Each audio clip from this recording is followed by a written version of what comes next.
Professor صاحب، یہ جو آج کی ہماری نئی جنریشن ہے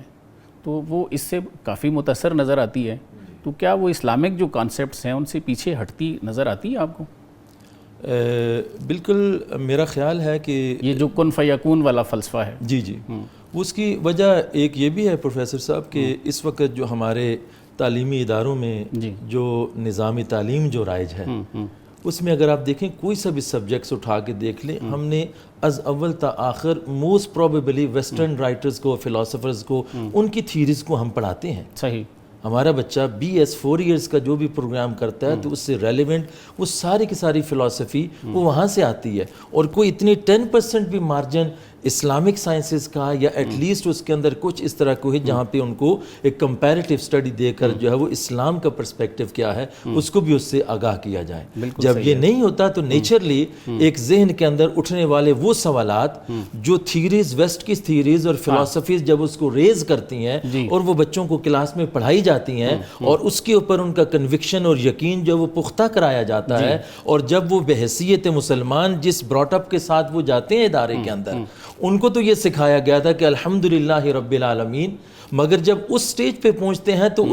ان حقائق کی سائنٹیفک تعبیر اور تشریح، الا لہ الخلق والامر ہو، کریشن آف دی یونیورس ہو، ایمبریولوجی ہو، کاسمولوجی ہو، اور باقی 100,000 آف سائنسز جو اس وقت سائنس جن کو ڈسکور کر چکی ہے، وہ سب کے سب حقائق ڈاکٹر صاحب نے جیسے فرمایا بالکل بجا ہے کہ قرآن تو ایک بہت بڑا ایسا لامتناہی سمندر ہے جس کی نہ ڈیپتھ کو ناپا جا سکتا ہے نہ اس کی وڈتھ کو، اس کے مقابلے میں سائنس کا جو ہے وہ ایک حصہ جو ہے اتنا سا نظر آتا ہے، مگر اس پارٹ آف ریالٹی کو ہول آف ریالٹی جب بنا کے پیش کیا جاتا ہے تو پھر لامحالہ طور پر ہمارا وہ نوجوان اس امر اللہ رب العزت کی ذات اقدس کے ساتھ اس کو کوریلیٹ کر کے جب پڑھایا جائے گا، یقیناً اس کا ایمان اس سائنس کے نتیجے میں پڑھے جانے والے اسلام کی نظر سے جو وہ مزید اللہ کی ذات پر پختہ ہوگا۔ مطلب ہماری جو نئی جنریشن ہے وہ جدید تعلیم تو ضرور لیں، لیکن اس کے ساتھ ساتھ ہمارا یونیورسٹی لیول پہ، کالجز پہ جہاں پہ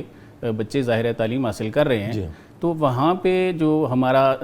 سلیبس ہے، نصاب ہے، اس میں تبدیلیوں کی ضرورت ہے بہت شدید لیول پہ اس وقت، خاص طور پہ ہم جس فیز سے گزر رہے ہیں، شاید آج سے اگر 10 سال پہلے کے ہیں تو شاید اتنی ضرورت محسوس نہیں ہوتی تھی جو اس وقت ہو رہی ہے۔ اس وقت بھی پروفیسر صاحب اگر پاکستان کے اندر ایک اندازے کے مطابق کوئی 1.5 کروڑ کے قریب جو ہماری یوتھ جو ہے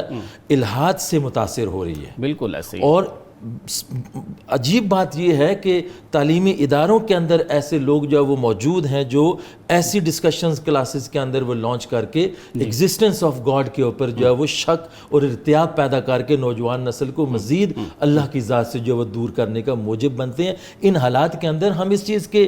قطعاً مخالف نہیں ہیں، یقیناً اس دور کے اندر جہاں پہ آپ کے پاس مٹیریل پروگریس نہیں ہے، آپ کبھی دنیا کو کمپیٹ نہیں کر سکتے، جہاں آپ جس سپیڈ سے آپ جو ماڈرن سائنس کے اندر تعلیم حاصل کرتے چلے جا رہے ہیں، لیکن ایٹ دی سیم ٹائم ہمیں اس چیز کو ایویلویٹ کرنا ہوگا، آیا کہ ہماری جدید تعلیم ہمیں اپنی ویلیوز سے، اپنی اقدار سے، ہماری جو فاؤنڈیشنز ہیں، ہماری جو آئیڈینٹی ہے، کہیں ایسا تو نہیں ہے کہ آہستہ آہستہ ہمیں اس راہ کی طرف لے کے جا رہی ہے جو انالیسز یہ بتا رہی ہے کہ اس وقت جو ہے وہ بچوں کے ذہن کے اندر جو سکیپٹیسزم ہے، ڈاؤٹس ہیں اپنے ان عقائد کے بارے میں، آخرت کے بارے میں، حیات بعد الموت کے بارے میں، وہ ان سائنسز کے ساتھ ساتھ جب ان کو ایڈریس نہیں کیا جاتا تو وہ بڑھتے چلے جاتے ہیں، اور لامحالہ جب ان کو ان اٹینڈڈ چھوڑ دیا جائے گا تو وہ پھر نتیجہ جو ہے ڈیزاسٹر کا ہوگا۔ ان حالات کے اندر آخری بات یہ عرض کرنا چاہوں کہ ان حالات کے اندر ہمیں جو ہے وہ ہمارے علماء کو، ہمارے وہ ذمہ داران جو اس وقت دین کا کام معاشرے کے اندر کر رہے ہیں،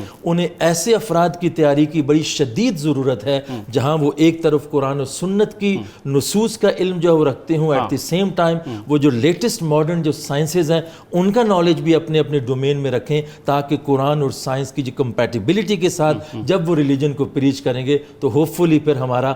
بچھڑا ہوا نوجوان پھر سے اللہ اور اس کے رسول کے راہ کی طرف گامزن ہوگا۔ ڈاکٹر صاحب شاید کچھ فرمانا چاہ رہے ہیں؟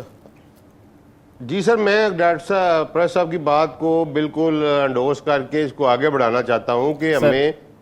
ینگ جنریشن کی کنسیپچولائزیشن میں ایک چینج لانی پڑے گی کہ قرآن ایک دم درود کی یا ثواب دورین کی کتاب نہیں ہے۔ بالکل یہ ایک ہمارے ساتھ یہ المیہ ہوا ہے سر، پرٹیکولرلی ایسٹ انڈین سب کانٹیننٹ میں آپ دیکھیں سب سے پہلی ٹرانسلیشن شاہ ولی اللہ نے کی جی. اور شاہ ولی اللہ 1703 میں پیدا ہوئے تھے. کوئی ٹرانسلیشن اگر انہوں نے 40 سال کی عمر میں بھی کی ہوگی تو 1740-50 کے لگ بھگ پہلی ٹرانسلیشن, وہ بھی پرشین میں. جبکہ میں نسل در نسل 7-8 نسلوں کا شجرہ میرے پاس ہے. میں پنجاب میں رہنے والا ہوں اور ہمارے آباء و اجداد میں کوئی بندہ بھی مجھے ایسا نظر نہیں آتا جو عربی جانتا ہو. تو دین کی تشریح یہاں پہ دین ایکسپلین ہوا ہی نہیں, ایک ڈیفرنٹ اینگل سے ایک نئے برانڈ کے ساتھ جس کو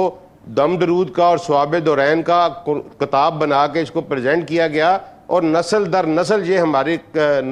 مائنڈز میں کنسیپٹ بیٹھ چکا ہے. ایکچوئل ہمیں نوجوان نسل کو یہ بتانا ہے کہ this is the most relevant book of the modern era. Quran کے سامنے کوئی بھی جدید نہیں ہے. میں رب کعبہ کی قسم کھا کے کہتا ہوں کہ قرآن میں ایسے ایسے راز ہیں کہ سائنس شاید 1200 سال 1500 سال تک بھی وہاں نہ پہنچ سکے. اور 1500 سال کے سائنس کے نظریات جو ہیں نا, جو سائنس نے قرآن کے نزول کے بعد بھی نہیں مانے, آج وہ سائنس مان رہی ہے کہ وہ بات ٹھیک تھی. قرآن نے 1400 سال پہلے کہی ہوئی تھی. قرآن کے سامنے نتھنگ از جدید, کیونکہ it is the manual of the universe. یہ یونیورس کو آپریٹ کرتا ہے. اس میں ایویں نہیں خدا نے یہ مثالیں دیں کہ وہ ایک بندہ جس کے پاس کتاب کا علم تھا وہ ڈیفیوژن اور انفیوژن سے اتنا بڑا تخت جو ہے وہ اٹھا لایا. تو یہ ریلیونٹ بک ہے, ہمیں نوجوان نسل کو صرف اس کی طرف لے کے آنا ہے. اور میرا ماننا, میرا ایمان اس کے ہے, اور میں نے یہ پریکٹیکلی کیا ہے کہ جس نوجوان بندے نے قرآن کو اس اینگل سے پڑھ لیا کہ یہ مینول آف دا یونیورس ہے, وہ قرآن کے سیر سے کبھی باہر نہیں نکل سکتا. سر ہم بھی اسی میں پھنسے ہوئے ہیں. بالکل ایسے فرینکلی اسپیکنگ, مجھے وقفے کے لیے کہا جا رہا ہے Quran is the most modern book of the اس میں کوئی ہیومن سیولائزیشن. اس میں کوئی شک نہیں.